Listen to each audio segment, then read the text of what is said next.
One of the rules in my new book, How to Not Get Your Ass Kicked in Business and in Life, is when the trash lets itself out, make sure that you're not foolish enough to ever let it back in.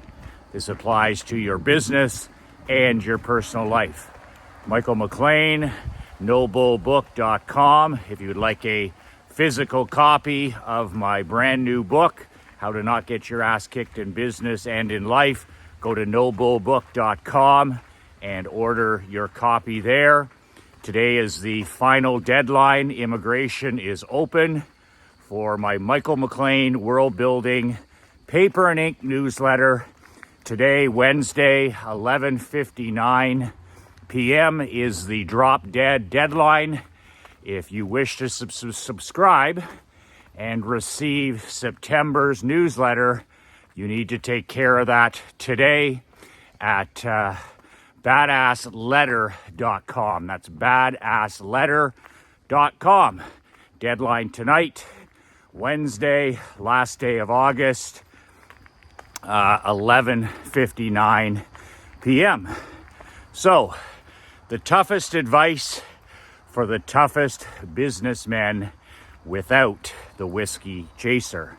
So, true story, I got a snapshot email from my barbershop manager last night. Every day I get an email snapshot from every employee that I have. Leanne, Mark, Maureen, who is the manager of my father and son's barbershop franchise. So I get an email every night, usually around 6 p.m., end of the day, where they put together the 5 or 6 major important details of the day. This happened, this happened, this happened, this happened, this happened. Sometimes it's only 3 things, but I love these snapshots. They arrive by email. It gives me a snapshot of their day. Okay, you know, Leanne will she'll list 10 things because she's my executive assistant. These are the things that I accomplish. Mark Andre will send me a list. These are the 3, 4, 5 things that he accomplished. Maureen at the barbershop thing, say these are the 3, 4, 5 things that she accomplished. Not only is that very valuable for me, but it's also very effective for the employee because it allows them to reflect for a few minutes on their day at the end of the day. It's similar to what I call a brain dump, when at the end of the day I take 5 or 10 minutes and think about my day and then put together my list of 5 things for the next day. I call that my brain dump at the very end. And then I go pick up my daughter. So I have my list of 5 things that I want to accomplish the next day. It's written down on paper. I put it in my pocket for the next day. Thank you, a tip of the hat to Gene Simmons of the rock band Kiss. Good enough for a near billionaire like that. Good enough for me. Same with Warren Buffett, paper and pen. Gene Simmons, paper and pen. Some of the greatest, richest, wealthiest men and women in the world walking around with a to-do list of 5 things. No more than 5 things, paper and pen. Do it, scratch it off, do it, scratch it off, do it, scratch it off, do it, scratch it off. Next day. Build the list, work the list. So I get this snapshot from Maureen, and it gives her an opportunity to review her day. She feels good about her day because she's accomplished these things. Boom, boom, boom, boom, boom. But she tells me about the firing of a particular client. And this is good news to me, right? I always believe we need to be curating, swift sorting, cutting the rope with toxic people, both in our businesses and in our lives. And I think this is one of the greatest weaknesses businessmen have, is they have this core belief, I don't know where it came from, but it's 100% nonsense, that the customer or the client or the patient is always right. And I come from the badass world building school where, I'm sorry, but the client, the customer, and the patient are not always right. I'm more of a supportive of the team member, the employee. So in these cases, I support Maureen's decisions. I support Leanne's decisions. I support Marc-Andre's decisions. No, the client is not always right. In fact, toxic clients are always wrong. So she tells me in a short little thing here, Maureen is one of my barbers for the last, I think she's almost 5 years. Just a terrific gal. Military background. I talk about this in my September newsletter, how my COOs, the managers of my companies through the years, I've always put that critically important job in the hands of a woman. I didn't mess around and have a man try to jumble that around. When it comes to managing people, when it comes to managing a team, there's nobody, in my biased opinion, stronger than a qualified woman. And that's worked for me in my life. Sandra Challenger ran McLean Insurance. She was my COO. She was the inside person, and yours relentless was the outside person. I made the phones ring and I signed the paychecks. She did everything else. She managed the team at 23. Same with Maureen at the barbershop. She manages the place. I never have to go near the place except for a haircut. She reports to me every day. She handles all the employee stuff, the payroll. She handles the product. She handles, compliance, making sure the systems are being run, everything like that. And Leanne and Mark are the same with Badass Millionaire Brotherhood, is they each have their role and they go about their business every single day. But no, the client and the customer or the patient are not always right. So I don't believe in suffering fools. I refuse to suffer fools. So what I've done, there's my beautiful wife, Krista. Are you going on the boat or are you going in the chair in the garden? I'm already done. She's already done. This is an early day. I am taking Emery to her summer day camp, which starts, believe it or not, with piano. What kind of a day camp, right? It's a rural day camp she goes to. And at 8:15 this morning, she's at the piano keyboard. That's my type of day camp. And then they'll play outside, they'll play sports, they'll play chess, they'll go swimming. But the day starts with piano practice, which I think is fabulous for children and adults. So short story long, Maureen comes to me and she's like, Michael, I had to fire a particular client today, long overdue. The only thing Maureen was upset about is that it didn't happen sooner. So this particular gal had booked 2 appointments yesterday at the barbershop. We do appointments most of the time, and if we can fit in a person who walks in, we fit them in. So you can walk in or you can book an appointment. We'll do what we can to help the customer and the client either way. In this particular case, this woman had 2 appointments yesterday. She had one at 9 a.m. to start the day, and she had one at 2 p.m.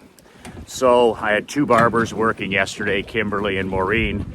And how do they start their day? They start their day with this woman standing them up on the 9 a.m. appointment. So right off the bat, your barber is like standing around for 30 minutes. You're starting the day, with a missed schedule. And life happens and we work with people. But in this particular case, no phone call, no text, no email. One of those situations where you're dealing with a person that has zero respect for themselves, zero respect for other people, zero respect for the business, and zero respect for anybody else's time. They're exactly the tomato can you want to curate out of your world, whether it's personal or whether it's business. So the girls move on from that, and at 2 o'clock, this woman has a second appointment. I think it's for her daughter, I guess. I'm not sure. I'm not even sure who it would be. And she's 20 minutes late for that appointment. So she doesn't show for the 9 a.m. and then she doesn't show on time for the 2. So Kimberly, one of my other barbers, who's another terrific gal, she takes a walk in. You know, there's a guy sitting there. He's having a beer or a scotch or a drink, and he's waiting patiently. She's like, he jumps in the chair, and boom, we service, give that guy his haircut, shave, whatever it is. And at 20 minutes after, the tomato can walks in. Of course she's late. Of course she's bringing all this negative, toxic energy with her. And the world revolves around these people, right? It's never their fault. They're late. They're frazzled. They're distracted. They live on their phones. They're buried. These tomato cans are buried in their phones, right? Buried in their phones. Their lives suck, and they suck from the time they open up their eyes, where they check their phone beside their bed. Their mornings suck, their afternoons suck, their evenings suck, and it's just one manufactured crisis after another. You have to keep these people the hell out of your life when they find their way in there. It's a constant curation process. Swift sword, cut the rope, cut the rope, cut the rope. And you can see these blood-sucking time vampires coming a mile away. As soon as you meet them, you give people the benefit of the doubt, but you can see these bloodthirsty time and energy vampires coming. And it's up to you as the leader and king of your world to make sure that you drive a stake through these vicious time and blood-sucking and energy are two finite things. Finite time, finite energy. And these blood-sucking vampires will take they'll just clamp onto your neck, and they will suck the life out of your world, out of your personal life, and out of your business if you allow it. So to make a long story short, of course she comes in and she's like, oh, I'm late and all this stuff. So good for Maureen. Maureen says, I'm sorry you missed both appointments. You didn't let us know, so we canceled one. The 9 o'clock, we're billing you for that. We're billing you for the no-show haircut, and we're also billing you for the 2 p.m. haircut. And this girl is, of course, furious, right? How dare you, bill me for something like this? But see, this is the method to the madness. I don't want the money from the 9 o'clock missed appointment, and I don't want the money from the 2 p.m. missed late appointment.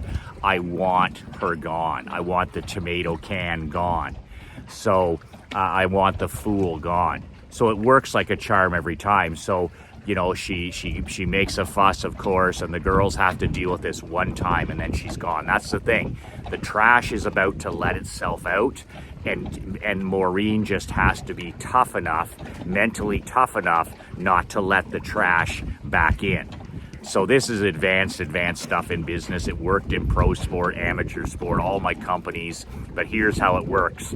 So then she's like mad and upset. So Maureen then does the close, right?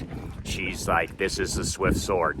She's like, okay, we're not going to charge you for those. I'm going to delete those charges, but this barber shop is not for you. This barber shop is not for you.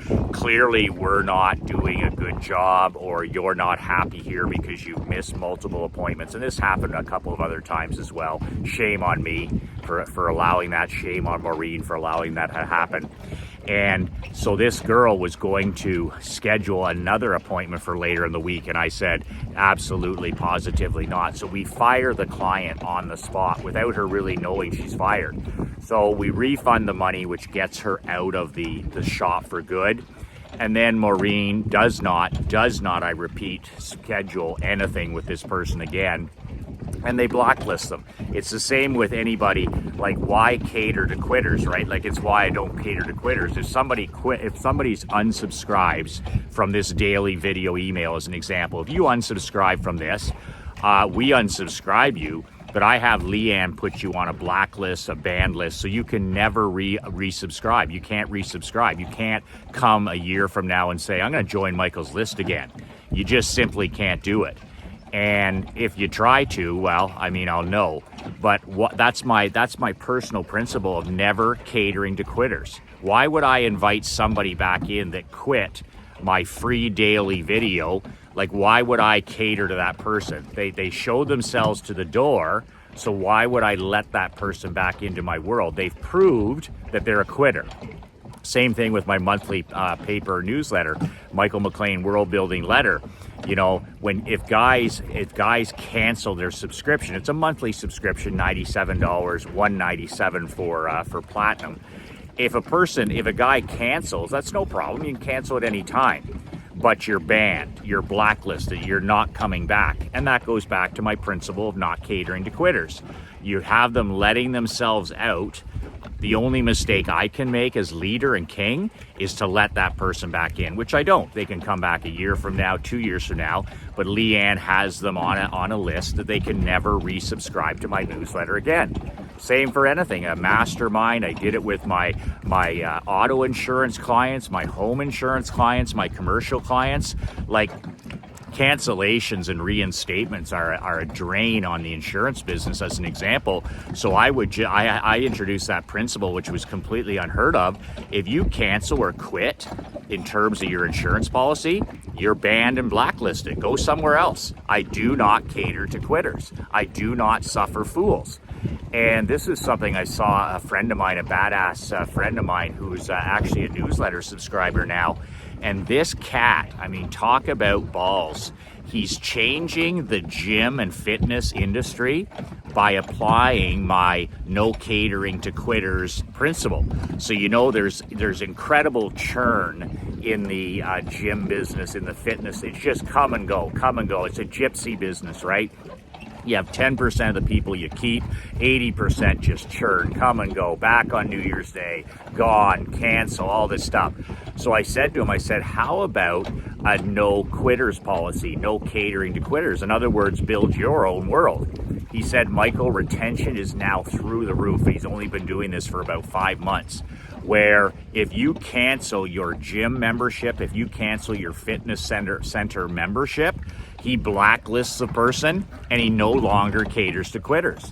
And he said, Michael, life is a vacuum and business is a vacuum as well. When you get rid of the quitters in your life, you get rid of the tomato cans in your business, when you get rid of the fools in your life and business, life is a vacuum. And it attracts better people. It attracts better clients. It attracts better prospects. It attracts better friends. It attracts better mentors, coaches, you name it. When the trash lets itself out and you don't make the mistake of neediness and letting it back in, well, you know what? Away you go. It's you attract, you now opened up areas in your life for better people, better prospects, better clients. And that's what happens at the barbershop. Now the girls can work with another mom or dad or kids that appreciate our service, that appreciate our shop, appreciate the experience, and that negative toxic tomato can is now gone. And here's the other thing before I just want to emphasize is don't think for a second that any of these toxic clients or toxic friends or toxic patients or toxic customers, don't think that you're ever making money off these people. I don't care how big the account is. If you put the knee pads on for anybody, whether it's a $50,000 account or $100,000, when I was in the insurance business, I was like, fuck that. I'm like, cancel that guy's ass. He is blacklisted and he is gone. And you know what? That opened up another spot for a platinum account. That opened up another spot for a better person or a better client. But don't think for a second, people that abuse you and your staff, don't think for a second that you're making any money. Those people are killing your business. They're bringing their cancer, they're bringing their toxicity, they're bringing that black cloud into your business and into your life. So those people are not only shitty clients and shitty people, but they're also unprofitable. And what do we want? What's the two things in business? We're all in the two things business: get and keep profitable clients. Get clients and keep profitable clients, and they have to be profitable. So, like my dad always says, why are you trying to salvage? Why are you trying to salvage and put on the knee pads for a toxic and unprofitable relationship? It would be like a bad marriage that can't be repaired. Why are you showing this incredible neediness? Why are you begging? Why are you taking the position of a servant, of a bootlicker for a relationship that isn't worth salvaging. Some relationships are. It's a two-way street. Both people have to work at a relationship. But get out of the halfway house soup kitchen business and stop trying to rehabilitate bad people in your life. Stop trying to change people, toxic clients, toxic customers, toxic patients, toxic family members that don't want your help. Some people just don't want your help. And when you try to push that, bad things happen. But instead, curate those people out of your life and emphasize 100% indifference. Do you think I give a shit whether that girl was fired yesterday with her 2 kids? I'm happy. I'm patting Maureen on the back. I'm like, good riddance. We're sold out every day at the barbershop. We need to tolerate no fools. And that's an unprofitable account that's now gone. Do you think that I care whether a person doesn't like my morning message and they unsubscribe from my video emails? Are you kidding me? I'll sign up another 30 guys that day to my list. Guys that appreciate the work I put into this, appreciate the fact I shoot these every day, and it's a vacuum. It opens up more room for positive, can-do people, and it gets rid of the pretenders, and it gets rid of the excuse makers, and it gets rid of the poodles and snowflakes in your business and in your life. So life is a vacuum, and stop suffering fools in your business. Stop suffering tomato cans in your personal life, and just constantly be curating these people out. So tip of the hat to my manager at the barbershop, Maureen, yesterday for firing fast, for showing that person to the door so that it protects their mindset. I mean, like when I owned McLean Insurance, the last 7 or 8 years, and I learned this from the great Mike Stromso and the great John Mason, to actually fire the bottom, I don't know what it was, 3%, 4%, 5% of your business every year. And that comes from the great Jack Welch at GE, where he said, fire the bottom 10% of everything in your business, curated every year. Employees, bad customers, non-paying clients, get rid of them every year.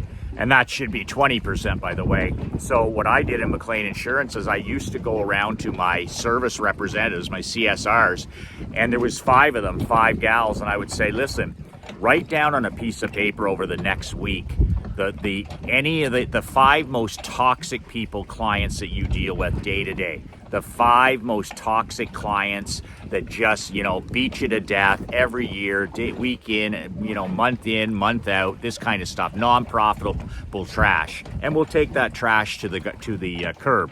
And it was so funny. We had 9,000 clients, and each CSR, and these are service people, so they want to help people, right? And they would each come to me at the end of the year, and most of them would have like 3 names on the list, 2 names on the list, maybe 4 names. They dealt with like 2,000 people. And how many tomato cans were there? How many, toxic individuals? How many fools were there? 3 or 4. And then I would send a letter from me, or Sandra would send a letter saying, listen, clearly we're not the right broker or agent for you. We're not going to be renewing your home policy or your car policy or your business policy. And here's some referrals to other places you may be able to get your business. So we literally fired them at the end of the year. We curate it, and we cut the rope, and we use the swift sword annually at the end of the business year to get rid of the fools out of our book of business. And I have to admit, it was one of the most liberating experiences we ever did for our team. There was no bonus, there was no surprise, there was nothing I could ever do, no speech I could give, nothing that was more of a pat on the back to my staff than me doing that, saying, you know what? Give me a list of the people that mistreat you. Give me a list of people that are rude, disrespectful. And I said, and I'm going to fire their ass. And you should have seen the smiles on their face the first time we did this. They were a little bit, I don't know if we should do that. The customer's always right. And I was like, fuck that, they're right. This is our world. Anybody that talks negatively to you, anybody that's rude or doesn't have manners or etiquette, I said, we're going to give them the boot. We're taking the trash to the curb, and the trash is going to stay there. And then this is the key, is we blacklisted them so they could never, ever, because they try again. They try to come back and get a quote on their home insurance, whatever it was, because you just can't. They just keep coming, right? Because nobody wants to deal with them. And we had them blacklisted. We wouldn't even take the phone call. We wouldn't even respond. And we just curated them out every year with that letter from me. I'm going to put that in one of my upcoming newsletters, the letter I used to fire. And honest to God, out of 9,000 people was less than 20 clients a year. And these were the worst of the worst. Just every day phoning, every day grinding our staff into the ground. And here's the other thing, unprofitable. You know, most people pay their insurance. You never hear from them for 5 years, 10 years. They pay. They don't get, you know, they don't get into trouble. Just wonderful. And then you have that 1 or 2% just trash and garbage. Take it to the curb. That's your job as king. Okay? So stop suffering fools in your business. Stop suffering fools in your world. And know the client is not always right. Protect your good staff. Stand up for them. They'll greatly appreciate it, and it's all about a stiffening of the vertebrae for you. All this garbage that you're tolerating in your life, your personal life, your business life with toxic people, the only thing it takes to correct that and to build your own world is a stiffening of your vertebrae. Okay, let's get the backbone going, and let's start curating, and let's start swift sorting, and let's start cutting the rope with anybody and everything, person, habit, substance, whatever it is. Get it the hell out of your world today, and keep curating from that day on. It's an endless process, and good in, good out, good in, good out. All right. That's it for today. 2 deadlines. If you want a copy of my book, nobullbook.com. But most importantly, 2 deadlines today, the last of August, tonight at 11:59 p.m. If you want into my newsletter subscription, you got to sign up for $97. You got to get your ass in gear. Go to badassletter.com. By 11:59 tonight, we send the list, so you'll miss out on the September. I don't do back issues, so if you missed out on August, you're about to miss out on your September newsletter. Go to badassletter.com. I'll send you a free t-shirt as a bonus. I'll send you a copy of my old book as a bonus. All kinds of neat things there that I'll send as a bonus to get you on board. Badassletter.com. And it is last call for alcohol with my Champions Mastermind, my 5-star annual mastermind. Go to badasschampion.com. Fill out the 5 questions, and you and I will get on the phone next week. That's my brand new 5-star Champions Mastermind. It's a whole year. You and me joined at the hip, 15 other elite businessmen, and it's a 12-month commitment, $50,000. The more you pay, the more you'll pay attention. And that is the big leagues. That's about 10xing your life, your marketing, your time management, your marriage, your health, your fitness, all of that stuff, your impact in your community. So those are the deadlines for tonight at 11:59 p.m. That's it. Cut the fools out. Stop suffering fools in your world. Stop suffering tomato cans in your world. Take the trash to the curb, and when it takes itself to the curb, make sure that you're strong enough that you never, ever, ever, ever let that trash back in. 2 words that changed my life, 2 words that'll change your life. Remember to tell your wife and children how much they mean to you before the sun sets. 2 words that changed my life, 2 words that'll change your life. Be relentless.